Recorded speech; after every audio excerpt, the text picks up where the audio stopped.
त्या काळामध्ये तुम्हाला असं ऑब्झर्वेशन तुमचं आहे की गैरवापर झाला ईडी सारख्या एका यंत्रणेचा गैरवापर करण्यात आला? नाही, तर माझ्यासमोर ज्या केसेस लागल्या त्या आम्ही डिसाईड केले आणि त्याच्यामध्ये तर आम्ही म्हटलंय की हायकोर्टाने जी बेल डिनाय केली होती तो हायकोर्टाचा अप्रोच चुकीचा होता. पण केला गेला असं तुमचं म्हणणं की एक यंत्रणा आहे, ईडी एक यंत्रणा आहे, एक महत्त्वाची यंत्रणा आहे, त्याचा वापर कुठेतरी पॉलिटिकल स्कोअर सेटल करण्यासाठी, राजकीय फायद्यासाठी केला गेला, सूडबुद्धीने केला गेला असं तुम्हाला वाटतं? आम्ही आमच्यासमोर ज्या केसेस लागल्या त्या केसच्या फॅक्ट्सच्या बेसिसवरती जो लॉ आहे त्या लॉप्रमाणे डिसाईड केला पाहिजे. कारण एकेकाळी आपल्याकडे आपण ही स्टेटमेंट येताना बघितलं, CBI is a caged parrot असं सुद्धा म्हटलं गेलं की पिंजऱ्यातला पोपट आहे सीबीआय असंही म्हटलं गेलं.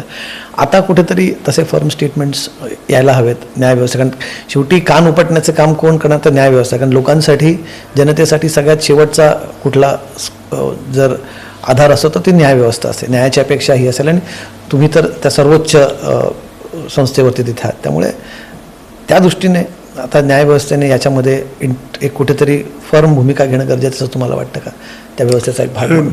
न्यायव्यवस्था आम्ही ज्या केसेस डिसाईड करतो त्या on the basis of the facts आणि जो लॉ अप्लिकेबल करायचा त्या बेसिसवरती करतो. त्याच्यामुळे कुठलं जनरलिस्टिक असं स्टेटमेंट मला वाटते जजेस करू शकत नाहीत अनलेस जर काही कोर्टापुढे डाटा असेल, कोर्टापुढे काही जर समजा